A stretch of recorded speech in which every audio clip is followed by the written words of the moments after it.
भगवान बनना है, भगवान बनने की उस कला से जुड़ना है, भगवान बनने की कला को अपने अंदर आत्मसात करना, वह हैसियत अपने अंदर लाना है और अपना मंगलाचरण है कि तीर्थंकर बनना है तो आचारवान गुरुओं की करो भक्ति, तीर्थंकर बनना है तो आधारवान गुरुओं की करो भक्ति, तीर्थंकर बनना है तो व्यवहारवान गुरुओं की करो भक्ति, तीर्थंकर बनना है तो प्रकर्ता गुरुओं की करो भक्ति, तीर्थंकर बनना है तो अपाय अपायदर्शी गुरुओं की करो भक्ति, तीर्थंकर बनना है तो अपीड़क गुरुओं की करो भक्ति, और तीर्थंकर बनना है तो अप्रिश्रावी गुरुओं की करो भक्ति, और तीर्थंकर बनना है तो निर्यापक गुरुओं की करो भक्ति। इस भक्ति पर अपनी चर्चा चल रही है। आप लोगों से मैंने बात करी थी कि व्यवहारवान गुरु आचार्य भगवान होना चाहिए, और व्यवहारों के विषय में आपको बताया था किस प्रकार से प्रायश्चित देते हैं। पहले स्वयं अपने आप को संयमित करते हैं, स्वयं अपने आप को बांधते हैं, और फिर उसके बाद दूसरों को वो प्रायश्चित देते हैं, किस्म को किस प्रकार से देना है, कौन सा प्रायश्चित किसके लिए होगा, जिससे वैराग्य भी बढ़े, संयम भी बढ़े और मोक्ष मार्ग में वो स्थिरता को प्राप्त करे। ऐसे अनेकों बात आप लोगों के बीच में रखी थी। बात है अपने अगले नंबर पर, तीर्थंकर बनना है तो प्रकर्ता गुरुओं की करो भक्ति। प्रकर्ता का मतलब होता क्या है, क्या कहलाता है प्रकर्ता? प्रकर्ता मतलब संग में रहने वाले, वे एक एक शिष्य के प्रति उनका ध्यान रखते हैं, वो कहलाते हैं प्रकर्ता। प्रकर्ता वो कहलाते हैं तो हर शिष्य को संतुष्ट कर देते हैं, वो कहलाते हैं प्रकर्ता। प्रकर्ता वो कहलाते हैं कि जिस उद्देश्य से वो आया है उसकी वो पूर्ति हो, उसका ध्यान रखना, वो प्रकर्ता कहलाता है। प्रकर्ता मतलब उसका उद्धारक बने, उसके उद्धार के विषय में सोचे, ये कहलाते हैं प्रकर्ता गुरु। प्रकर्ता मतलब आहार विहार आदि सब क्रियाओं का जो ध्यान रखते हैं वो कहलाते हैं प्रकर्ता गुरु। मतलब प्रकर्ता से तात्पर्य है कि शिष्य है तो शिष्य का मैं करता हूँ, इस बोध को गुरु समझते हैं और हर क्रिया और हर व्यवस्था को वो समझते हुए उसका पूरा पूरा ध्यान रखते हैं, पूरा पूरा उसी ओर लग जाते हैं, क्योंकि वो शिष्य अपना घर छोड़कर आया है, अपना सब कुछ छोड़कर आया है और मेरे चरणों में समर्पित हो गया है। उसका जीवन मेरे लिए है। जब उसका जीवन मेरे लिए है तो मुझे ही सोचना है, मैं ही माता हूँ, मैं ही पिता हूँ, मैं ही सखा हूँ और मैं ही बंधु हूँ। ये वो समझते हैं कि मेरे अलावा इस संसार में अब कुछ नहीं है, यही इति है और यही अंत है, यही सब कुछ मेरे लिए है। तो अब मेरे लिए अब मेरी जिम्मेदारी अपने से ज़्यादा उनकी अपनी जिम्मेदारी नहीं बचती, अब अपनी स्वयं की। अच्छा, श्री जी ने एक बार हम एक महाराज जी से बोले ध्यान रखना, ये मशीन आपकी नहीं है, ये जो है मशीन हमारी है। अब आपने हमारे चरणों में समर्पित कर दिया है तो अब ये मशीन हमारी है तो हम चलाने वाले हैं, हम जैसा चलाएंगे वैसी मशीन मतलब समझ रहे ना, ये शरीर अब आपका नहीं है, ये शरीर मेरा है, ऐसा बोलते हैं, मेरा है, मेरा, इस पे मेरा अधिकार है। मतलब इसमें अभी बहुमान के मतलब अभिमान के साथ नहीं बोल रहे थे, लेकिन एक अपनत्व भी इसमें झलक रहा था कि तुम तुम्हारे नहीं हो, तुम मेरे हो।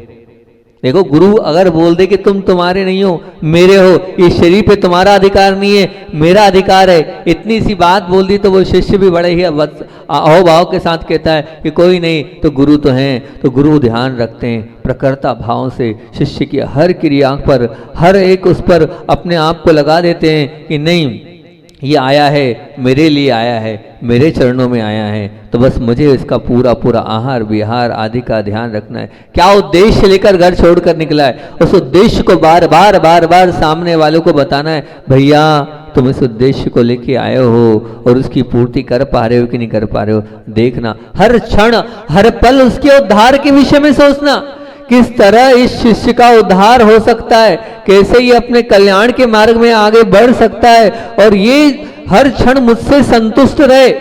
ऐसा कोई क्षण ना हो जिससे ये मैं इसको संतुष्ट ना कर पाऊँ। उनकी हर अपेक्षाओं को पूरा करना, जो शिष्य की अपेक्षाएं होती उनमें लगे रहना और संतुष्टि दे पाना तो बहुत बड़ी चीज़ होती है। कितना भी कर लो लेकिन हम संतुष्ट नहीं कर पाएंगे। लेकिन वो प्रकर्ता गुरु ऐसे होते हैं जो हमेशा अपने शिष्य को संतुष्ट करने में हर क्षण हर पल लगे रहते हैं और संतुष्ट करने का वो प्रयास करते हैं, वो कहलाते हैं प्रकर्ता गुरु। काश वैसे प्रकर्ता गुरु हमें मिले, और मिले थे। पूज्य गुरुद्वय के अंदर वो प्रकर्ता गुण था। एक एक शिष्य का वो ध्यान रखते थे, उन्हें आभास होता था कि किस शिष्य को क्या चाहिए और किस प्रकार से मैं उसकी उस इच्छा को और उस भावना को पूरा कर सकता हूँ, और वो करने का भी पूरा प्रयास करते थे।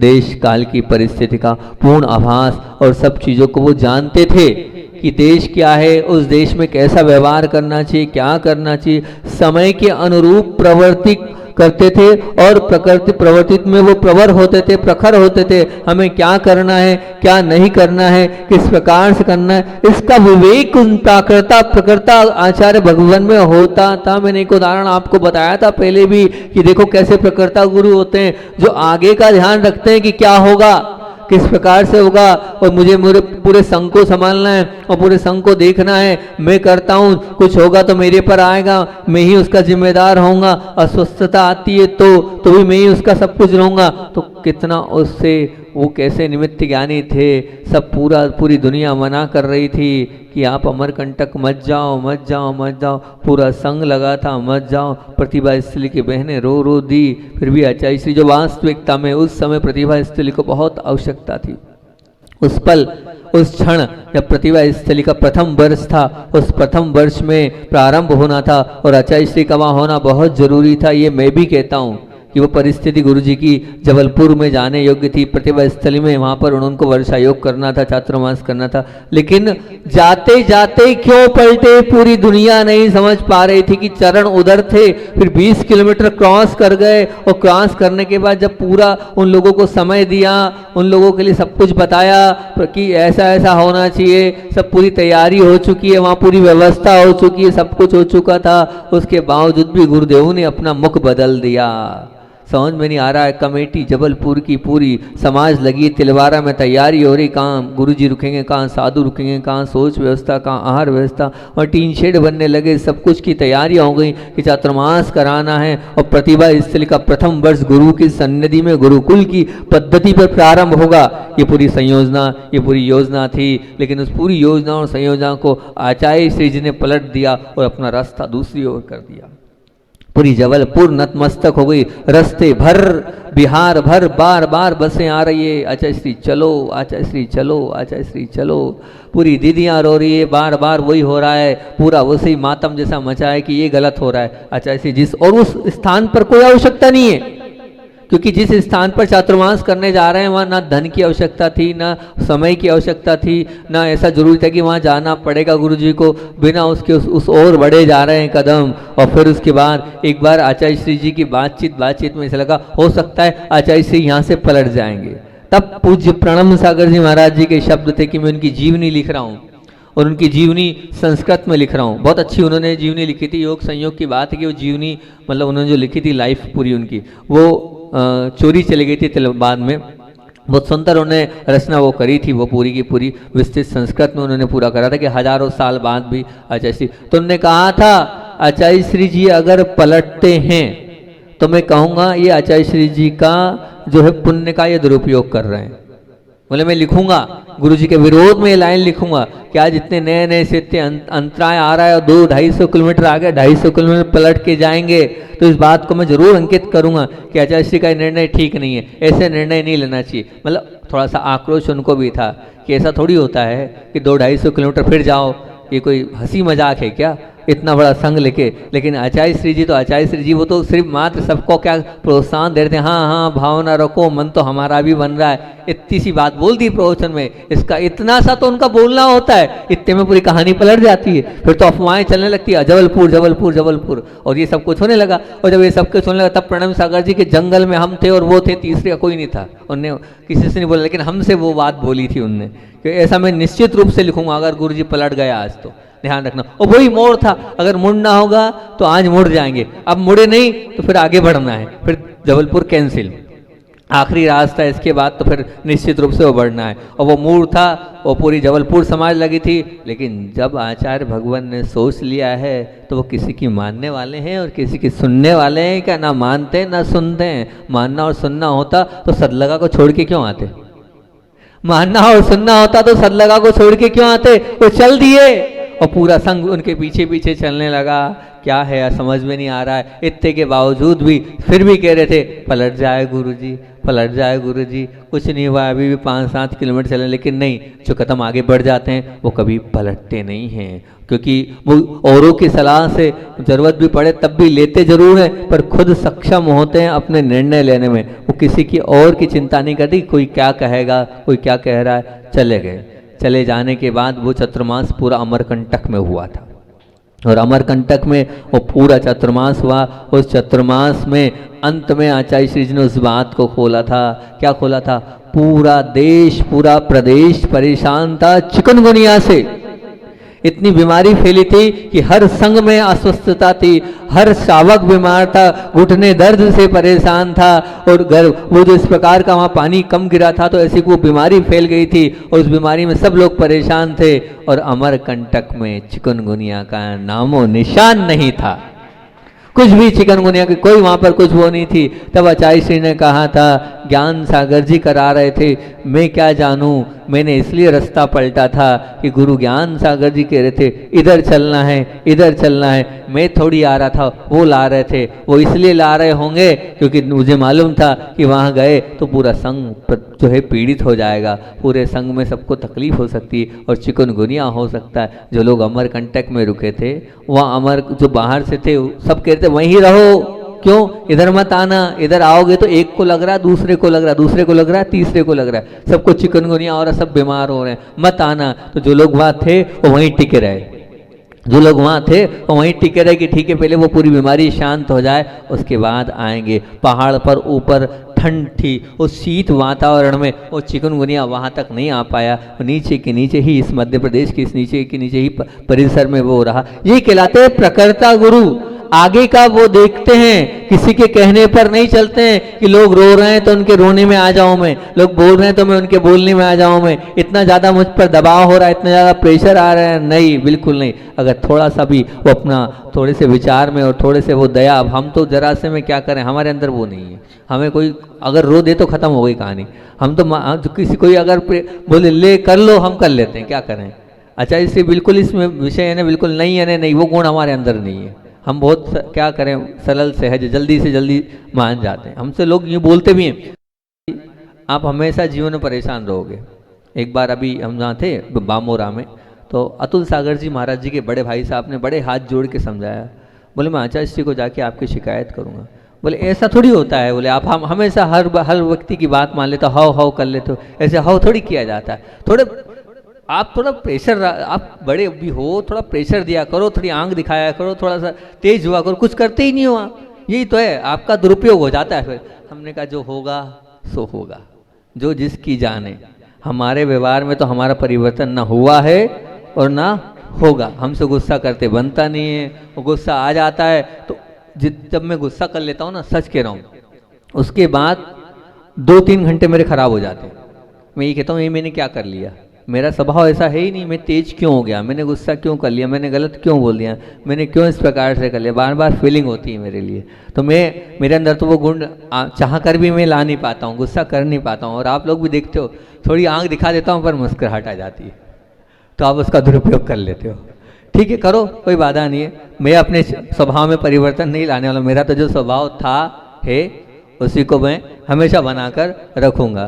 तो अब पूज्य गुरुदेव बदले नहीं, और देखो नहीं बदले तो कितना बड़ा कार्य गुरुदेव के माध्यम से हो गया। कोई उनको पलटा नहीं पाया और वहां पहुंच गए और पूरा संघ स्वस्थ हो गया। ये कहलाते हैं प्रकर्ता गुरु, जो स्वयं अपना तो ख्याल रख ही रहे हैं लेकिन पूरे संघ का उन्होंने उद्धार कर दिया, पूरे संघ को उन्होंने स्वस्थ कर दिया। अपने दम पर इतना बड़ा निर्णय उन्होंने लिया और वहां पहुंचे। मतलब मैंने उस परिस्थिति को बाद में समझा तो मैंने खुद ने अनुभव किया, उनकी जगह अगर मैं होता तो मैं तो बदल जाता। सच कह रहा हूं, इतना निवेदन और इतना आवेदन होने के बाद कौन नहीं बदलेगा। लेकिन आप और हम और वो कहीं और हैं, वो किसी से वो संभलते नहीं है, वो तो बहुत आगे की सोच वाले रखते हैं। क्योंकि मैं हमेशा बोलता हूँ, ये जब सोचकर वो निर्णय लेते हैं तो एक बार जो निर्णय ले लिया कभी भी अपना निर्णय वो बदलते नहीं हैं। दुनिया हैरान हो जाए, परेशान हो जाए, पर एक बार उनके मुख से जो शब्द निकल गया वो कभी भी ध्यान रखना बदलता नहीं है। ये अपने निर्णय में और आगम की वाणी में उनको देखा मैंने, अगर आगम की वाणी में उन्होंने कुछ गलत बोल दिया, दूसरे दिन सबके बीच में कहते हैं मुझसे वो गलत निकल गया था। ऐसा नहीं है कि वहां अभिमान करें, वो अपने आप को छोटा बना लेते हैं। वो कितनी बार प्रकरणों में देखा मैंने, आचार्य श्री जी कहते थे कि हमारी पहले ऐसी धारणा थी, लेकिन अब अध्ययन करने वाले धारणा बदली और अपने मुख से कुछ निकल जाता है, एक्सेप्ट, स्वीकार करते हैं कि ये ठीक नहीं निकला। बाकी जैसे जो निर्णय होते हैं उनमें वो बदलते नहीं है, उनमें वो आधारबद्ध रहते हैं, बिल्कुल जो बोल दिया सो बोल दिया। आचार्य श्री कहते इतना बड़ा संघ है, सबकी अपनी अपनी इच्छाएं, ऐसे बार बार मैं निर्णय बदलता रहूंगा फिर क्या होगा। एक बार निर्णय ले लिया। अगर मुझसे जुड़ना है और मेरे से मेरी बात मानना हो तो बस मैंने जो बोल दिया उसमें कोई किंतु परंतु नहीं होने वाला, और होता भी नहीं था और हम करने भी नहीं। मतलब गुरुदेव प्रकर्ता का मतलब ही होता है जैसे एक माँ अपने बालक का पालन पोषण और संरक्षण सहज एक मातृत्व भाव से करती है, वैसे ही वात्सल्य भाव से आचार्य महाराज अपने संघ का पूरा ध्यान रखते थे, उनका संरक्षण करते थे। जैसे एक पिता पुत्र को कैसे उंगली पकड़कर चलाना सिखाता है, वैसे ही मोक्ष मार्ग पर वो गुरु चलना सिखाते थे, कैसे बोलना है, उस बोलने के तरीके को बहुत अच्छे से। उनकी जो मूलाचार की क्लास होती थी, वो मूलाचार की क्लास में साधु को पूरा ऐसा ठोक बजा देते थे कि अब तो निकल जा जहाँ जाएगा। एक एक इस समितियों पर, एक एक मूल गुण पर बहुत अच्छा उद्बोधन देते। मैंने कहा था ना, आचार्य श्री का उद्बोधन भाषा समिति पर 4 बातों को लेके हुआ था, जो मैं हमेशा बार बार बोलता हूँ। धीरे बोलो, मीठा बोलो, कम बोलो और जरूरत होने पर बोलो। ये ऐसे ऐसे उद्बोधन पूज्य गुरुदेव के होते हैं जिससे वो बोलना सीख जाता है। हमेशा गुरुजी कहते थे जी लगा के बोलो, आप लगा के बोलो, बहुत सम्मान के साथ बोलो, आदर सूचक बोलो। ये बोलना सिखाते थे, कैसे उठना है, कैसे बैठना है, ये उनकी क्रिया से, उनके खुद के उद्बोधन से देखने को मिलता था। वो बताते चले जाते थे इस प्रकार से उठना है, इस प्रकार से बैठना है, कैसे आहार चर्या में जाना है। आहार चर्या में तो जाना है, लेकिन क्या क्या आहार में लेने योग्य है, क्या क्या आहार में देने योग्य। अब आपको पता है बहुत सारी चीज आप बोलते हो,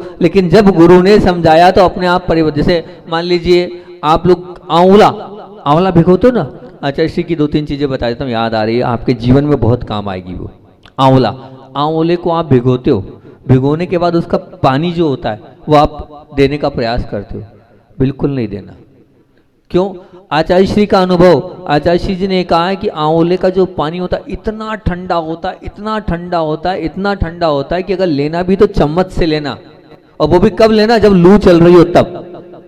बोले वो जठराग्नि को मंद कर देता है, इतनी पावर होती है उसकी, उसमें आंवले के पानी में। इतना बहुत पित्त बढ़ा हो, बहुत गर्मी बढ़ी हो, और ये क्या होता है, उस आंवले के पानी को आप चला देते हो, स्थिति खराब हो जाती है, जठराग्नि बंद हो जाती है। ये आहार की चीजें गुरुदेव ने अपने अनुभव से बताई है, और मैंने भी देखा, अनुभव किया। जैसे ओरिया है, आचार्य श्री कहते हैं ओरिया कब पीना, जब लू लगे तब, जब लू चले तब ओरिया पीना, नहीं तो ओरिया ठंडा होता है, शरीर को वो ठंडा कर देता है। अगर अधिक रोटी के साथ ओरिया लेना अलग, सामान्य से वो लो, उसका मना नहीं है, लेकिन क्या बुंदेलखंड में बोले आप लोगों को बार बार कहेंगे ओरिया पी लो, जब पीना, जब लू चल रही हो, बहुत गर्मी लग रही हो, तभी वो, नहीं तो पूरी भूख मर जाएगी। अब मेरे साथ ऐसे ही हुआ, तो आचार्य श्री ने मुझसे पूछा क्यों हरी नहीं लेते? जी आचार्य श्री। बोले ओरिया पी लिया होगा? मैंने जी आचार्य श्री। अब बस ध्यान रखना, बोले ओरिया पीना नहीं। क्यों? बोले जठराग्नि मंद कर देता है। बोले आंवला अधिक मात्रा में लोगे, ठंडा होता है, बहुत ठंडा आंवला होता है, उसको अमर अधिक अच्छा है। अच्छे की कोई लिमिट होती, कोई सीमा होती, ऐसा थोड़ी अच्छी चीज़ लेते ही जाओ। बोले मेरा अनुभव है, आचार्य श्री ने अपना अनुभव बताया। बोले उसको लिया तो उससे पूरी जठराग्नि मंद हो गई। तो ऐसे अनेक आहार के विषय में वो अपना अनुभव बताते हैं। वो अनुभव बताते हैं कि हमेशा आहार गिन के करो। मैं बहुत प्रयास करता हूँ, संघ में तो था लेकिन अब नहीं कर पाता हूँ। आचार्य श्री कह रहे हैं अगर व्यवस्थित चर्या रखनी है अपनी, तो आहार में कितने अंजुली पानी लेना है, कितने अंजुली आपको अन्न लेना है, कितने अंजुली क्या क्या लेना है, एक एक सिस्टम होना चाहिए। उसके हिसाब से अगर आहार की प्रक्रिया होगी तो आप कभी भी अस्वस्थ नहीं होंगे। ये सिखाते हैं आचार्य श्री जी कि जल कितना लेना चाहिए, कितनी मात्रा में और किस प्रकार से लेना चाहिए, वो भी बताते हैं। यहाँ अंत में कितना होना चाहिए, बीच में कितना, और यहाँ तक कि मारिकाओं में ये थी, तो आचार्य ने इसका उद्बोधन दिया। प्रकर्ता गुरु ऐसे उद्बोधन देते हैं। हम लोग समझते हैं कि हमने मान लीजिए लिक्विड लेना है तो दाल का पानी ले लिया या जूस ले लिया, ये ले लिया। आचार्य श्री जी कहते हैं कि ये जो आपने दाल का पानी लिया है, या मान लीजिए आपने जो अनार का जूस लिया है, या और कोई लिक्विड लिया, ठंडा ही लिए, इसको पचाने में और जल चाहिए। ये जल की पूर्ति 3 काल में नहीं करने वाला। अनेक बीमारियां साधुओं को होने का कारण ही यही है कि वो गर्मियों में या इस प्रकार से वो ले लेते, तो लिक्विड की पूर्ति पानी ही करेगा। ये अन्न है, ये अन्न से बढ़कर ताकत वाले हैं, इनको पचाने के लिए पानी चाहिए और आप फिर पानी नहीं लेते हैं। तो वो चीज़ बार बार गुरुजी उद्बोधन में बताते हैं कि नहीं, अपनी आहारचर्या को व्यवस्थित करो। और जो मैंने आपसे पौष मास में क्या खाना है, कैसे खाना है, उसको अपने जीवन में उतारो कि वो जो चीज़ें किस माह में खाना चाहिए और कौन सी चीज़ नहीं खाना चाहिए, उसका ज्ञान बहुत ज़रूरी है। अब जैसे पौष का तो मैंने उस दिन दे ही दिया था, और वो तो शायद मैंने सुना है कि वो क्लिपिंग भी बन गई और सब जगह वायरल भी हो गई, बहुत वाली क्लिपिंग पौष मास में क्या खाना, क्या नहीं खाना, क्या कम खाना। हर माह का आचार्य जी हमेशा कहते थे कि किस समय कौन सी किस वातावरण में खाना चाहिए। ये बात आचार्य श्री के उद्बोधन में हमेशा सुनने को मिलती थी, हमेशा वो बताते चले आते थे इस प्रकार से अपने जीवन को बनाना है। और साथ साथ में ये तो होती था कैसा व्यवहार करना है। व्यवहार के उस तरीके को पूज्य गुरुदेव बहुत अच्छे से बताते थे कि आपका उठना बैठना है किस प्रकार से है। हमेशा बोलते थे कि नमोस्तु करो, तो ऐसे गदगद भाव से नमोस्तु करो कि हम किसके दर्शन कर रहे हैं, ये गुरु के दर्शन कर रहे हैं। ये गुरु के दर्शन मिलना मुश्किल होते हैं, हमें गुरु के दर्शन हो रहे हैं, ये हमारा पुण्य। हर एक को अहोभाव के साथ नमोस्तु नमोस्तु नमोस्तु करो। जितना नमोस्तु करोगे उतने कर्म हमारे ढीले होते चले जाएंगे, विनय होती चली जाएगी। जब गुरु हैं वैयावृत्ति करना सिखाते हैं कि जब अंतराय होता है, उपवास होता है, आप वैयावृत्ति करने जाओगे, तभी ध्यान रखना आपके पास कोई सेवा करने आएगा। अगर आप ही नहीं जाओगे तो फिर कोई आएगा क्या? आप अगर झुकोगे, आप करोगे, तो वो उसको भी याद आएगी भैया ये आए थे व्यवहारिकता में। अच्छा जी कहते कम से कम केसलोज में तो सबको जाना चाहिए, तो हमारे संघ की परंपरा आएगी। अगर केसलोज होता है तो निश्चित 2 महीने में जाएं या 4 में 3 महीने में, जब भी केसलोज होते हैं तो केसलोज में भैयावृत्ति करने जाना चाहिए। उससे एक व्यवहारिकता, एक वात्सल्य, एक प्रेम, एक स्नेह आपस में मिलता है। बाकी जा पाओ या ना जा पाओ। आचार्य तो कहते थे कि अंतराय उपास में किसी श्रावक को लेके हर साधु के पास जाओ, पूछो, कराए चाहे नहीं कराए, वो उनका काम है, लेकिन आपका काम तो कुशल क्षेम पूछने का है। और कोई अगर अस्वस्थ हो जाए तो अस्वस्थ में उनके आहार कराने जाओ, उनके साथ जाओ, उनके पास बैठो, घंटे 2 घंटे आप उनके पास बैठ जाओगे। इच्छा हो, अनुकूलता हो तो कम से रात्रि विश्राम उनके पास करो। ये संस्कार, ये व्यवहार वो देते हैं ताकि संघ में और प्रेम बढ़ता चले जाए, और वात्सल्य बढ़ता चला जाए। आचार्य श्री जी बोलते हैं अगर किसी को अपना बनाना है, अगर किसी को अपने हृदय में और उनके हृदय में वास कराना है, तो उसका सबसे अच्छा तरीका है कि आपके पुण्य से सामने वाला बीमार हुआ है।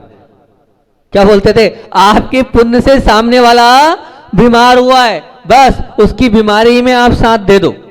अगर आपने बीमारी में आपने साथ दे दिया, बीमारी में पूछ लिया कि भैया ये औषधि है, ये तेल लगाना है, ये घी लगाना है, वो दबाना है, आपने खरीद लिया, उसको सामने वाले को खरीद लिया आपने, ये मान के चलना। उस समय व्यक्ति को बहुत आवश्यकता होती सेवा की, वैयावृत्ति की। बाकी तो सुख में तो सब हैं और दुख में बहुत कम लोग खड़े होते हैं। तो ये कर्तव्य का बहुत पूज्य गुरुदेव बार बार, आपस के व्यवहार को पूज्य गुरुदेव ने बार बार सिखाया, बताया। और हम लोगों के अंदर वो संस्कार सब के अंदर कूट कूट के वो भरे हैं कि किसी को कुछ हो जाता है तो अपना सब कुछ छोड़ देते हैं और उनके प्रति समर्पित हो जाते हैं कि भैया जैसे भी हो, इनकी हमें सेवा करना है, इनकी हमें वैयावृत्ति करना है। और वो वैयावृत्ति में संलग्न करा देते हैं। यहाँ तक कि शिष्यों के अस्वस्थ होने पर वैयावृत्ति और वात्सल्य तो ठीक है, लेकिन वो पथ्य का, औषधि का भी मार्गदर्शन देते हैं। स्वयं ऐसे मार्गदर्शन देते हैं कि वो स्वयं खुद चल कर जाते हैं। मैंने उस दिन बताया था, पूज्य उदार सागर जी महाराज जी क्षुल्लक अवस्था में थे, और जब वो क्षुल्लक अवस्था में थे उदार सागर जी महाराज जी, इतना सिर दर्द था, माइग्रेन हो सकता है उनको या जो भी जिस प्रकार का सिर दर्द था, तो वो आहार पे नहीं उठ रहे थे। आचार्य महाराज स्वयं चल के गए थे। और आपके फोटो है, अच्छा देखा था आपने, आचार्य महाराज स्वयं चल के उनके पास गए थे। वो क्षुल्लक मुनि भी नहीं, एलक भी नहीं, क्षुल्लक। और क्षुल्लक होने का आचार्य महाराज स्वयं चल के उनके कमरे में गए, सिर पर हाथ फेरा, बोले नहीं उदार सागर, हम तुम्हारे साथ आहार कराने चलेंगे, चिंता नहीं करो, आहार नहीं करोगे तो सिर में दर्द और बढ़ जाएगा, उससे तकलीफ और बढ़ेगी, लिया जाएगा, चिंता क्यों करो, हम तो तुम्हारे साथ खड़े, चलो। उनके सिर पर हाथ रखा, इतना ही तो कहना है, इतना कर दिया, उतने में आधा दर्द तो वहीं चला होगा महाराज जी का, उतने में वो यूं ही अपने आप में प्रसन्न हो गए होंगे। खुद आचार्य महाराज आए, स्वयं ने उनको उठवाया, आहार पे व्यवस्था देखी, सब कुछ किया। ये कहलाती है कि वैयावृत्ति, इसको कहते हैं वैयावृत्ति नहीं, क्योंकि अब देखो सब अपने अपने ज्ञानी होते हैं, कोई माने नहीं माने, क्योंकि वो इतने अध्ययन करता थे कि योग में तो उन्होंने एमए किया था, आयुर्वेद के जानकार थे, अनेक प्रकार की विद्याओं में वो निपुण थे, तो सब कुछ था ही। उन्होंने ध्यान में भी उन्होंने पीएचडी करी थी, अनेक पीएचडियाँ थे, वो छोटे मोटे नहीं थे धीर सागर जी, उन्होंने मतलब पूरे जीवन में अध्ययन ही अध्ययन किया है, तो सामान्य से वो मानने किसी के वाले नहीं थे, पर अच्छा सब बात मानने। हमने सोचा परिवर्तन नहीं होगा, पर देखा अगले दिन पूरी आहार की पद्धति में पूरा परिवर्तन, कैसे आहार लेना, जो जो गुरु जी ने बोला वैसे वैसे वो आहार करने लगे। तो ये वो पूरा ऑब्जर्वेशन, ऐसा नहीं कि बिल्कुल बोल दिया ये चला देना वो चला देना, इस प्रकार से चला देना। हम अपना बता रहे हैं कि जब हमें छाले हो गए थे तो पूज्य गुरुदेव अमरकंटक में पूरे शरीर में छाले हो गए, स्वयं चल के आए, और स्वयं चलने के साथ साथ जो है प्रणब सागर जी थे और विमल सागर जी थे और बहुत सारे महाराज जी थे। मैंने पहले दिन आया था जब यहाँ बताया था, तो वो जो छाले थे वो एक एक छाले अपने सामने वो सुई लगवा रहे थे ताकि उसमें से पानी निकलता चला जाए, और पानी निकल, छाला सुई उधर लगती थी और वो मैं उनके चेहरे को ही देख रहा था और कुछ नहीं, कि मुझे तो कोई तकलीफ हो नहीं रही है, लेकिन मुझसे ज़्यादा तकलीफ उनको हो। धीरे धीरे करो, धीरे करो, धीरे करो, ओम ओम ओम शांति, ओम शांति, ओम शांति, बस वो ओम शांति बोल रहे थे, धीरे करो, धीरे करो, सब अच्छा हो जाएगा, दुर्लभ, डरना नहीं, कुछ नहीं है, विकल्प नहीं करना, नहीं अच्छा कुछ नहीं हो रहा, हाँ ये शरीर अलग है, ये आत्मा अलग है, काय को चिंता करना, आत्मा तो अजर अमर है, उसमें क्या का विकल्प करना, सुई कहाँ लग रही है, आत्मा में लग रही है क्या, है ना, थोड़ा मुस्कुराओ, हाँ जी बिल्कुल, हम और मुस्कुराने लग गए गुरु जी, हाँ बिल्कुल, और फिर इधर मुस्कुराहट होती थी, उधर सुई चुभती थी और हम हंसते थे। तो ऐसे वात्सल्य के साथ हर शिष्य का वो ध्यान रखते थे, हर शिष्य को संभालते थे, ये कहलाता है प्रकर्ता गुरु। अभी तो और बहुत सारी बातें महासागर जी वाली मैं आपको अपने अनुभव बताऊंगा, और पुनीत सागर जी, सासो सागर जी, उसकी चर्चा अब कल कर लूंगा, क्योंकि समय अपना हो गया है, इतनी जल्दी वो बातें आपको बता नहीं पाऊंगा। आचार्य भगवान की बात को बोलकर अपनी बात को मैं विराम दूंगा कि बात थी, अब पूज्य आचार्य भगवान जो हैं वो 31 जुलाई को वहाँ पर 30 तक तो चर्चा हो चुकी थी, 31 जुलाई तक की बात करना है ना आपसे। 31 जुलाई के दिन धीरे धीरे रोग शमित हो रहा था, जब दुनिया को पता चल रहा था कि अच्छा ऐसे हैं, तो बड़े बड़े वैद्य आ रहे थे। ऐसे रीवा के बहुत बड़े वैद्य हैं राजेंद्र कुमार जी पठा वाले, तो वो अपने टिकमगढ़ वाले छोटे भाई सुरेंद्र जी के साथ वहाँ आए, आकर उन्होंने पूरा ऑब्जर्वेशन किया। ऑब्जर्वेशन करने के बाद एक सूक्ष्म एक यंत्र लाए थे जो आंखों से दिखता है, उन्होंने उससे देखा, और देखने के बाद बड़े ही मुस्कुराते हुए उन्होंने कहा, आचार्य श्री जी सच में आपने बड़ा अच्छा कार्य किया, अब जो है इसके जो कीटाणु है वो कम होते चले जा रहे हैं, अच्छा हुआ, ये रोग आता तो है लेकिन जाता उसकी मर्जी से, लेकिन आपने अपनी मर्जी से इस रोग को जो है वो बहुत कम समय में ठीक कर लिया है इस प्रकार से, और ये रोग भी बड़ा अच्छा है, उसे भी आनंद आ रहा होगा और अच्छा पैर मिल गया। तो आचार्य श्री बोलते हैं हाँ हमने भी उसको बहुत अच्छे से लिया, कर्म की निर्जरा का साधन था, और बड़े ही अच्छे से उसको मुस्कुराते मुस्कुराते हम झेलते गए। तो आचार्य श्री बोलते हैं ये तो आपका मनोबल था, इस मनोबल से ही आपने इस रोग को बहुत जल्दी ठीक कर लिया है। भावना ये है कि और धीरे धीरे ये ठीक होता चला जाए। अब 1 अगस्त को क्या होता है इसकी चर्चा अपन करेंगे। बोधि समाधि परिणाम शुद्धि शात्मोपलब्धि शीशो की सिद्धि चिंता मणिम चिंतित वज्ञाने ताम वंदमानश्य ममास्तु देवी।